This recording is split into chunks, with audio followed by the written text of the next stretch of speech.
அனைவருக்கும் வணக்கம்.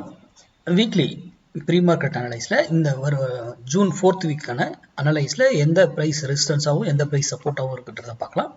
இதுவும் மேக்ஸ் அடிப்படையில் எடுக்கக்கூடியதுங்க. நாம் ஒரு நியூஸோ ஒரு இண்டிகேட்டர்ஸோ எதையும் ப்ரைஸ் ஆக்ஷனோ ஓப்பன் இதெல்லாம் பார்க்கறதே கிடையாது. அந்த கால்குலேஷனுக்கு ப்ரைஸ் வரும், அந்த ப்ரைஸை தான் நம்ம அந்த வீக்குக்கு பயன்படுத்துவோம்.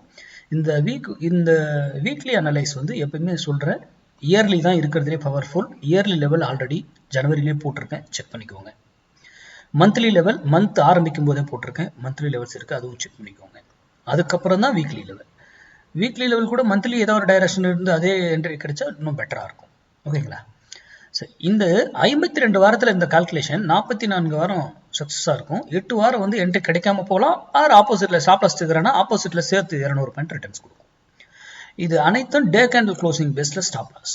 அப்போ இதை எட்ஜிங் இல்லாமல் பயன்படுத்தக்கூடாது. இதை வச்சு ஆப்ஷன் பையிங்கெல்லாம் பண்ணாதீங்க, எட்ஜிங்கோட பயன்படுத்துங்க. இல்லை நான் லாஸ் அப்செட் பண்ணுற ரெடி அப்படின்னாங்களா நீங்கள் டைரக்ஷன் ட்ரேட் பண்ணலாம். சரி, மார்க்கெட் இங்கே க்ளோஸ் ஆயிருக்காப்புல. இங்கிருந்து மேலே போனால் 25,418 போனாக்கல ரெசிஸ்டன்ஸ் எடுக்கிறதுக்கு வாய்ப்பு இருக்கு. இதனுடைய மினிமம் டார்கெட் 100 பாயிண்ட்ஸ்.